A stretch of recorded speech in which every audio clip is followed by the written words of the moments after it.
இது மகிமை நேரம். கர்த்தரும் இரட்சகருமாகிய இயேசு கிறிஸ்துவின் நாமத்தினாலே மகிமை தொலைக்காட்சி நேயர்களுக்கு என்னுடைய காலை வணக்கத்தை தெரிவித்துக் கொள்கிறேன். மீண்டுமாக இந்த மாதத்திலும் ஆண்டவருடைய வார்த்தையை உங்களோடு பகிர்ந்து கொள்வதிலே மகிழ்ச்சி அடைகிறேன்.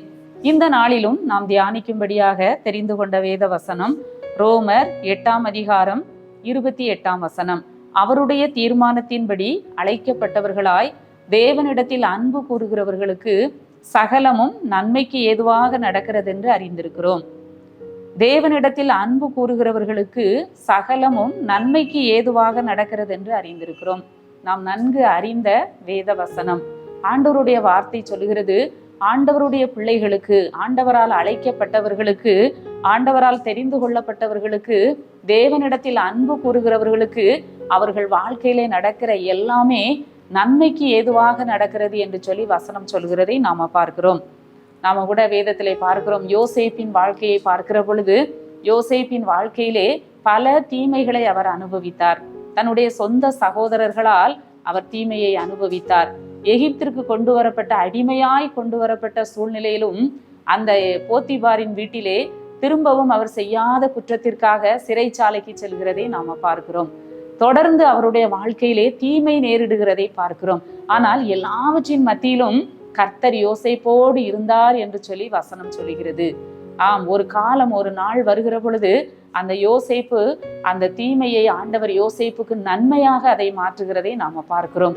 அந்த முழு எகிப்திற்கும் அதிபதியாகிறதை நாம பார்க்கிறோம். பார்வோனுக்கு 2வது இடத்திலே உயர்த்தப்பட்டதை நாம பார்க்கிறோம். அது மாத்திரமல்ல, அந்த தீமையை ஆண்டவர் நன்மையாய் மாற்றி அந்த முழு இஸ்ரவேல் குடும்பத்துக்கும் பஞ்ச காலத்திலே போஷிப்பதற்காக ஆண்டவர் அந்த யோசேப்பை முன்பதாகவே எகிப்திற்கு அழைத்து வந்தார் என்று சொல்லி நாம பார்க்கிறோம். நீங்களோ எனக்கு தீமை செய்ய நினைத்தீர்கள், ஆண்டவர் அதை எனக்கு நன்மையாக முடிய பண்ணினார் என்று சொல்லி யோசேப்பு தன் சகோதரர்களை பார்த்து சொல்லுகிறதை நாம பார்க்கிறோம். நம்முடைய வாழ்க்கையிலும் கூட நிறைய காரியங்களை குறித்து நாம் கலங்கி கொண்டிருக்கலாம். என் வாழ்க்கையில ஏன் இந்த காரியங்கள் எல்லாம் நடந்தது, ஏன் இப்படிப்பட்ட காரியங்கள் நடக்கிறது, நான் ஆண்டவரை தேடுகிறேன், நான் ஆண்டவருடைய பிள்ளை, நான் ஒரு ஜெபிக்கிற பிள்ளை தானே, ஏன் என் வாழ்க்கையில இப்படிப்பட்ட தீமையான காரியங்கள் நடக்கிறது என்று சொல்லி இந்த காலை வேளையிலே நம் யோசித்து கொண்டிருக்கலாம், சிந்தித்து கொண்டிருக்கலாம். நம்முடைய ஆண்டவர் சகலத்தையும் நன்மைக்கு ஏதுவாக மாற்றுகிற தேவனாக இருக்கிறார். தீமையை நன்மையாக அவர் மாற்றுகிற தேவன். யோபின் வாழ்க்கையிலே நாம பார்க்கிறோம். யோபு கடந்து சென்ற பாதையை நாம் அறிந்திருக்கிறோம். யோபின் வாழ்க்கையிலே அவர் அனுபவித்த தீமைகளை நாம் நன்கு அறிந்திருக்கிறோம். யோபுவை போல யாரும் வாழ்க்கையிலே அந்த அளவுக்கு சோதிக்கப்பட்டவர்கள் இருக்க முடியாது. ஆனால் எல்லா தீமையையும் ஆண்டவர் யோபுவுக்கு நன்மையாக முடிய பண்ணினார் என்று சொல்லி நாம் அறிந்திருக்கிறோம். கர்த்தருடைய செயலின் முடிவையும் நாம கண்டிருக்கிறோம். நம்முடைய வாழ்க்கையிலும் கூட தீமையாய் தருகிற காரியங்களை ஆண்டவர் நன்மையாக மாற்றுவார். ஒரு 1870ஆம் ஆண்டு மேலை நாடுகள்ல மெழுகுவர்த்தி செய்கிற தொழில் மிகவும் பிரபலமாக இருந்தது. அப்போ அந்த வெளிச்சம், லைட் இல்லாததுனால இந்த மெழுகுவர்த்தி எல்லார் வீடுகளிலும் இரவு நேரத்துல மெழுகுவர்த்தி எரியும். அப்போ அந்த தயாரிக்கக்கூடிய அந்த கம்பெனி, அந்த தொழில் ரொம்ப பிரபலமாக இருந்தது. ஆனா 1879 தாமஸ் ஆல்வா எடிசன் மின்சார பல்பை கண்டுபிடிச்சதுனால எல்லார் வீடுகள்லையும் அந்த பல்ப் வந்த பிறகு அந்த மெழுகுவர்த்தி செய்கிற தொழில் நலிவடைந்தது. அந்த நிறைய கம்பெனி என்ன செய்துட்டாங்க, மூடிட்டாங்க, அந்த மெழுகுவர்த்தி தயாரிக்கிற கம்பெனிகள். அப்போ அப்படிப்பட்ட சூழ்நிலையில ஒரு குடும்பம், ஆண்டவரை நேசிக்கிற ஒரு குடும்பம், ஒரு ஜெபிக்கிற ஒரு குடும்பம் மிகவும் கஷ்டப்பட்டாங்களாம். ஆண்டவரே, இந்த தொழில் எங்களுக்கு நஷ்டமாகி போயிட்டே, நாங்க எப்படி என் குடும்பத்தை நடத்துவேன் என்று சொல்லி அந்த அவர் கவலைப்பட்டாராம். அப்போ ஒரு நாள் அவர் என்ன செய்தாராம், தன்னுடைய பிள்ளைகளை எல்லாம் வரவழைத்து ஜெபித்தார்களாம். ஆண்டவரே, எங்களுடைய தொழிலை நீர் என்ன செய்யும், விருத்தி அடைத்து தாரும், எங்க பிள்ளைகள் வாழ்க்கையில எங்களுக்கு போஷிப்பதற்கு, நாங்க சாப்பிடுவதற்கு எங்களுக்கு சாப்பாடு வேணும், தொழில் நலிவடைந்து விட்டது என்று சொல்லி அவர்கள் ஜெபித்தார்களாம். அவர் ராத்திரி அந்த மிஷின் எல்லாம், கடையெல்லாம் அடைச்சிட்டு அந்த மிஷின் எல்லாம் அவர் இது பண்ணிட்டு வீட்டுக்கு வந்திருக்காரு. காலையிலே போய் பார்க்கிற பொழுது பெரிய அதிர்ச்சி. இரவு அவரை மறந்து என்ன செய்துட்டாரு, அந்த மிஷினை ஆஃப் பண்ணாமலே வந்துட்டாராம். அது எரிஞ்சி அந்த மெழுகெல்லாம் உருகி அவர் கண்ட காட்சி அவருக்கு மிகவும் வேதனையாக இருந்தது. ஆண்டவரே, என்ன செய்வேன், இருந்ததும் போய்விட்டதே, தொழிலும் போயிட்டு, இருந்த மிஷின் எல்லாமே போயிட்டே என்று சொல்லி அவர் மிகவும் வேதனைப்பட்டாராம்.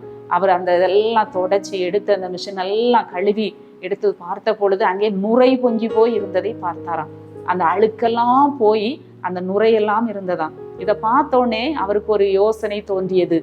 இதை வைத்து வாசனை பொருட்களை சேர்த்து அழகா நம்ம சோப்பு தயாரிக்கலாமே என்று சொல்லி அவருடைய உள்ளத்துல ஒரு எண்ணம் உருவானது. அதை செயல்படுத்த தொடங்கி பெரிய சோப்பு கம்பெனியை அவர் ஆரம்பித்து மிகவும் அவர் பொருளாதாரத்துல உயர்ந்தார் என்று சொல்லி வாசிக்க முடிந்தது. நம்முடைய ஆண்டவர் தீமையான காரியங்களை நன்மையாய் மாற்றுகிற தேவன். ஆண்டவருடைய பிள்ளைகளுக்கு நிகழ்காலத்துல தற்காலத்துல அவங்களுக்கு அது தீமையாக தெரியலாம், ஆனால் எதிர்காலத்துல ஆண்டவர் அந்த தீமையை நன்மையாய் மாற்றுகிறவர். நாம் சோர்ந்து போக வேண்டிய அவசியம் இல்லை. ஏன் இது நடந்தது, எதற்காக இது நடந்தது என்று சொல்லி நாம் சோர்ந்து போகாமல், ஆண்டவரே உம்மிடத்தில் அன்பு கூறுகிறவர்களுக்கு சகலத்தையும் நீர் நன்மையாய் மாற்றுகிற தேவன். என் வாழ்க்கையில இந்த காரியத்தை, இந்த தீமையை எனக்கு நீர் நன்மையாய் மாற்றி தாரும் என்று சொல்லி நாம் ஆண்டவரிடத்துல கேட்போம் என்று சொன்னால், நம்முடைய வாழ்க்கையிலும் கூட ஆண்டவர் அதை நன்மையாய் முடிய பண்ணுகிற தேவனாக இருக்கிறார். ஆண்டவருடைய முகத்தை நோக்கி பார்த்து நாம் ஜெபிப்போமா? எங்களை நேசிக்கிற நல்ல ஆண்டவரே, அருமையான காலை வேளைக்காக உம்மை துதிக்கிறோம், உம்மை ஸ்தோத்தரிக்கிறோம் சுவாமி. ஆண்டவர் கொடுத்த நல்ல வார்த்தைக்காக நன்றி செலுத்துகிறோம். அழைக்கப்பட்டவர்களாய் தேவனிடத்தில் அன்பு கூறுகிறவர்களுக்கு சகலத்தையும் நீர் நன்மையாய் மாற்றுகிற தேவனாக இருக்கிறீர். உமக்கு நன்றி செலுத்துகிறோம் ஆண்டவரே. எங்கள் வாழ்க்கையிலே கேட்டுக்கொண்டிருக்கிற ஒவ்வொருவருடைய வாழ்க்கையிலும் தீமையாய் தெரிகிற ஒவ்வொரு காரியத்தையும் ஆண்டவர் நன்மையாய் மாற்றுங்க சுவாமி. ஆண்டவரே சகலத்தையும் நன்மைக்கு ஏதுவாய் நீர் மாற்றி கொடுத்து ஆண்டவரே நீர் மகிழ பண்ணும்படியாய் ஜெபிக்கிறையா. இந்த நாள் முழுவதும் காத்து வழி நடத்தும் மீட்பர் இயேசு கிறிஸ்துவின் மூலம் ஜெபிக்கிறோம் நல்ல பிதாவே, ஆமென்.